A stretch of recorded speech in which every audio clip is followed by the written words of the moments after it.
Today I'm going to show you all a performant and scalable way of handling React flow state. Here in this flow example, you can see that I've got two types of nodes, an order node and a payment gateway node. And then, I have the whole workflow component. So in each component, I have got a console log, which will basically tell me that this particular component is running. So the order node component has a console log, the payment gateway node has the console log, and the entire workflow component has a console log as well. So if I'm moving a node around, you can see that only the workflow component re-renders because of the node state update that is native to React Flow. I cannot change that, but you can see that the order node and the payment gateway node are totally memoized and they are not re-rendering at all. Similarly, if I change something in the order node, let's say this is a form, if I change some field, you'll see that only the order node re-renders. The workflow component doesn't re-render at all, so the node state doesn't update. When I update some state for that particular node, only that particular node updates because I have to show this particular thing in the node component. So I have to show the order type or the whatever the order is in the node component.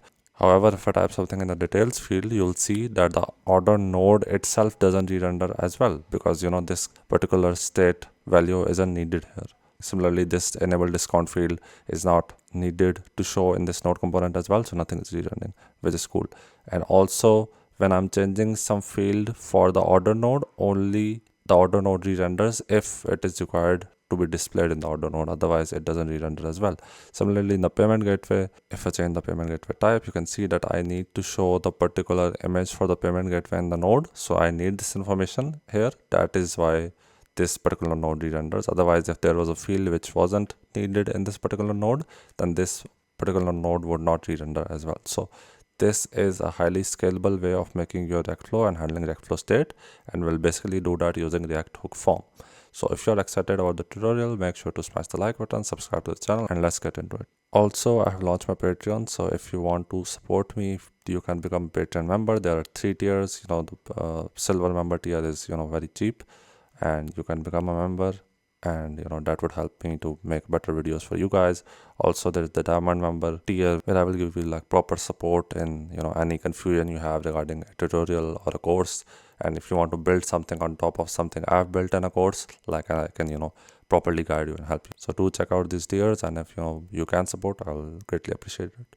Okay, so right now I have changed the code to the basic React flow implementation. The React hook form implementation hasn't been implemented. I will implement it in this tutorial. So now you can see when I am moving the node around, it is also re-rendering the order node, and if I change something, it basically updates the node state as well, etc., which is the usual behavior. And for that particular purpose, if I go to the order node, I have basically used the update node data function. So basically this particular function has been added in every field, and this particular function basically updates the data object of the node by updating the node state. So it is like if I'm using the set nodes function, it basically updates the node state. So every time I'm changing the field, the whole node state is updating and every node is re-rendering, which is obviously not ideal, and we will want to change that. So first of all, I would like to use React hook form, obviously. So the way I will do it is I will basically use a form provider from React hook form, and I will wrap the whole flow with it so that I can use any React hook form thing inside any node component anywhere else easily, basically. So let's do that. So I'll go to the app file where I am using the workflow component, and workflow component is basically the component in which the entire node state is, the entire flow logic is, where I'm returning the React flow component. So I'll go to the app component. I will get the use form hook. So I'll say form is equal to use form. So use form is the main hook of React hook form. It basically gives us all the things we need to build our form. And then I will get the form provider. So I'll say form provider. I will copy workflow, and here I would spread the form state. So now all the form related stuff will be accessible via context in any node component or anything inside the workflow component. So that is good. Now how does React hook form basically work? So React hook form basically has a concept of controlled field components where re-rendering only happens at the field level, not at the form level. So right now I'm using update node data, and update node data is what it is doing is it is updating the node state So basically, whenever I am updating anything using update node data, the entire node state is changing. Everything is re-rendering. That's not cool. So RHF form basically does is it gives us a controller API through which we can, make custom controllable fields, which would be tied to a form, but it would only re-render the field component. It will not re-render anything else, which is pretty cool. And if you want that particular field data to show somewhere else, like you're subscribing to it, like I showed you before when I was changing the order type in the form, the order was also to be shown in the order node component. You can do that as well. So first of all, we'll want to make controlled field components.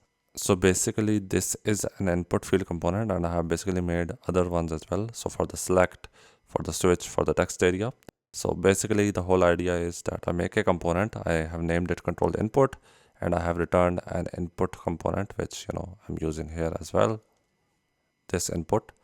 And basically I have to pass a unique name here, which would basically make it distinguishable across the whole form. And I don't need to pass this there, by the way. Like, this control thing will be accessible via the context, so I don't even need to pass this. The only thing I need to pass is the name. And basically what would happen is, whenever this field has basically got a value and a non-change, so whenever I would change the input value, the on change would trigger, and only this would trigger a re-render. So basically only this component would re-render and not the entire form. And since the name needs to be distinguishable across the whole form, it needs to be unique, I will basically have the name of each field like node ID dot, and then whatever the name of the field is, so name, description, etc. So the node ID I will get from the props of the node component, and the name would be whatever the name is. So in this case, details, quantity, discount, etc. So that is what I will do. So these are the field components. I have created an input field component, reusable, pretty simple. Then same thing I've done for the select, same thing I've done for the switch. You can see that field gives us a value, which I've passed here in the isText prop, and field also gives us an onChange function. And then I've got a control text area component as well. So now I'll replace those components here. So here I would say controlled select. So I don't need to do anything special. The only thing I need to do is I need to remove these, so that would be handled natively, and I need to pass a name prop. So here it would be id dot order id, since that is the thing we are updating for the order id. Here I will update this as well. So if you go to the control components, I'm just taking the props and I'm spreading it all here. So all the other stuff would remain the same. I would just remove the value on change, because I am passing these inside the component using the use controller interface. So here as well, I would just do name id dot quantity. I would remove these, and I would make this a controlled input. Similarly, this would become a controlled text area. Here I would pass a name, id dot details. I would remove this, and here as well I would copy this controlled switch, and here the name would be id dot enable discount, and I would remove these. I would do the same thing here. So here I would just come here and do controlled select, and here the name would be id dot gateway id, and I will remove the on change and value. Okay, so now I have the order node. Now if I change something in the order node, you will see that the field is updating. That is cool. And nothing is re-rendering. The order node is not re-rendering as well, which should be the case, because I haven't integrated the subscription where when this would change, it should show here. And I need to implement it because that was the original use case. So let's do that. So if I want that if a field is changing, it should basically give me the data in any component inside the context provider. So in this case, any node, any other component, I can use another API, which is the use watch hook. So basically using the use watch hook, I can pass the same key I've passed here. So if I want the order ID, I will pass the same key here, and whenever this would change, the use watch hook would give me the updated value, and then I can do whatever I want with it. So let me remove the quantity and order ID and all the other stuff from here. Right now I want two things. I want the order ID and I want the quantity, because I need to display those inside the node component. So that is easy. I don't need the updated node data. I will remove it.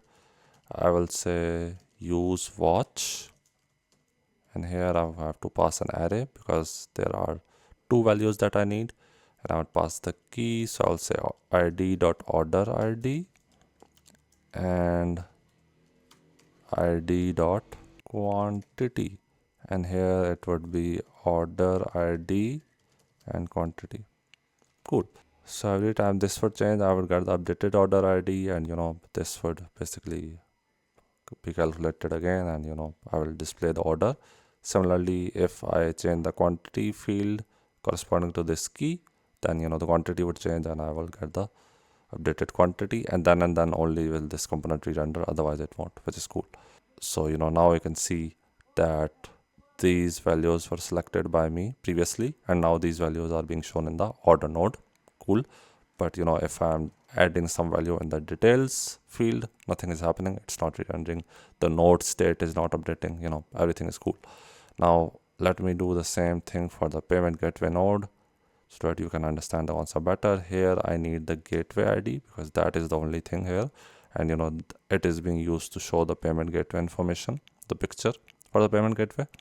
So similarly, I will do, since I need only one value, I will just do gateway ID is equal to use watch, and I will just pass one key. So it would be ID dot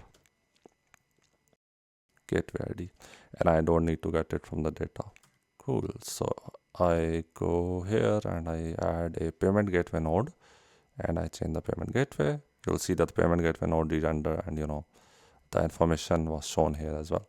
Great. Now basically we do not need anything from the node props. We've seen that. Basically what happens is, whenever we are moving the node around, you can see that the workflow is re-rendering, which is the main component which holds the node state, but also the nodes are re-rendering as well. Why are they re-rendering? Because the props contain objects. So even if they are same as the previous values, they would still re-render.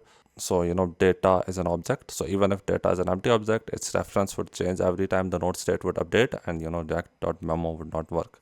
So now in this case, I do not need anything from the node component which changes, because I don't need the data. I'm getting it from the React hook form tree, and I don't need any other prop as well. So what I can do is I can wrap it with react.memo, and I can pass it a custom comparator function which returns true. So I don't want to re-render it at all, because I don't need to use any prop. I'm getting it from React hook form.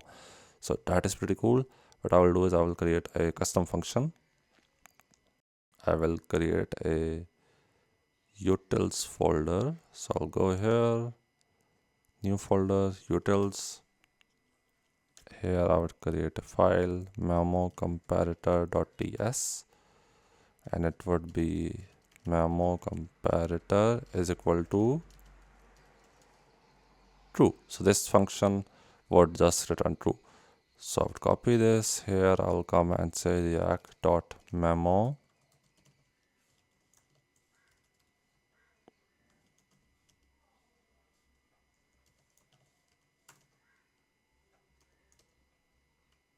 So yeah, I basically wrapped this with react.memo as a custom comparator function. I pass the function which returns true all the time. That is, I don't want this component to re-render at all, even if props change or anything. So now if I add the payment gateway node and I move it around, you can see only workflow re-rendering has been console logged, which means only the node state is updating. The payment gateway node is not re-rendering at all, which is great since I don't need anything from the props. Similarly, I can do this for the order node as well. So I can go to order. I will wrap it with react.memo, and here I'll pass the custom memo comparator function. Now same thing, if I drop the order node around and I move it, you can see that only the workflow is re-rendering because we can't do anything about it. That is how the workflow works. but we can do something about the node components. So right now it's not showing a great boost in performance because I have got only one node and the node itself is very simple. But in a lot of cases the node components are very complex and they have a lot of stuff going on, so them re-rendering when you are moving the node around isn't a good UX. So now even if you have a very complex node with a lot of code, since it won't be re-rendering, you won't feel jank or anything. So that is great. Now the only thing remaining is linking this React hook form state with the React flow state, because right now you have got two separate trees.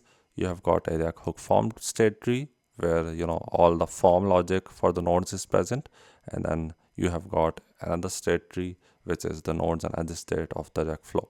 So you need to link them up together so that you can save them, send them to the server in an appropriate manner. So let's do that. Okay, so right now I've got a server here, and this server just has two endpoints. So one endpoint would send the data, which is this data variable, and then there is a post endpoint which would basically take in the updated data you are getting from the request and basically replacing it here. It would I'm emulating a database. So what I need to do is right now, if I show you, there is this node, cool. If I save it, basically it does save the node information. So I refreshed it and the node is still there. But if I add something like the check shirt thing, I save it and then I refresh it, you'll see that is gone because that is not part of the React flow state. So what I want to do is I want to make it part of the React flow state in a way that all the node data objects should become part of the respective data objects of the node objects. So if there is an order node, whatever stuff I'm adding here, that should be made part of the data object of the node object when I'm saving it. And when I'm loading it back, it should again become part of the React hook form tree. So let's do that. So the React hook form tree is basically would be like that. So it would be some node ID 1, and then it would be like details, value, order, value, etc. Because we are using the dot notation. So I'm saying if I go to the order node, I'm basically saying ID dot order ID. So it is basically creating an object with the ID key, and then it is creating an order ID key, and then it is basically saving the value there. So it would be like the node ID would be the key, and then there would be an object, and then there would be an order ID key, and then it would have the value for the order. So that is how it is saved, and I'll show you in a minute as well. So if I go to the on save, now via form context I would get a function get values is equal to use form context. So that is a React hook form function, and I can get stuff related to the form here. So if I go here and I console log values, you'll see what I am talking about. So if I go here and I add something and I add some quantity and I save it, you'll see the values. So this is the node ID, and then there is an object where order ID is 2, quantity is 10. So that is how it would be. I'll basically map through all the nodes and get the node ID, get the corresponding data object from this particular object, based on the node ID, and then, put it in the data object. So that is what I'm going to do. So this is basically the function. I am getting the values here. Then I'm basically spreading the flow. So basically, the edges and the viewport information would come here. And then for the nodes, I'm mapping the nodes. I'm taking the node ID from the values. I'm passing in the node ID, and whatever the value would be, I'm passing in the data object of the node. Simple stuff. So instead of just saving the flow, I will use this function and I would pass in the flow here so that all that information is saved as well. So I'll remove this, and now if I go here in the network and I save and I check in the endpoint, you will see that the node state has the data object as well with the data. Now I need to do the reverse thing where when I load a particular React flow, I need to get the data object and I need to create the same object of the values I had, and I need to set it as the React hook form state. So I need to do the reverse of it. So for that, I've created this function. Basically, again, same thing. I'm doing the opposite thing. I will get all the nodes. I'm using the reduce function, and I'm creating an object where as the key I'm passing in the node ID, and as the value of that node ID I'm passing in the node data which I got here. So that is what I will do, and then basically I will use the reset function to reset the state to whatever this is.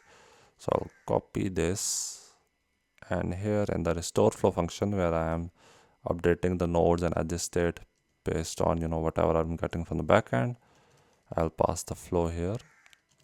So now if I save something and I save it and then I refresh it, you'll see that the node comes and also the React hook form state comes. That is it for the tutorial. I hope you learned a lot from it. This basically is the best possible way to handle state in React Flow. It is very scalable, very performant, and you can build many big applications using this method. And yeah, I hope you try this. If you like the tutorial, make sure to smash the like button, subscribe to the channel, and I'll see you in the next video. Bye.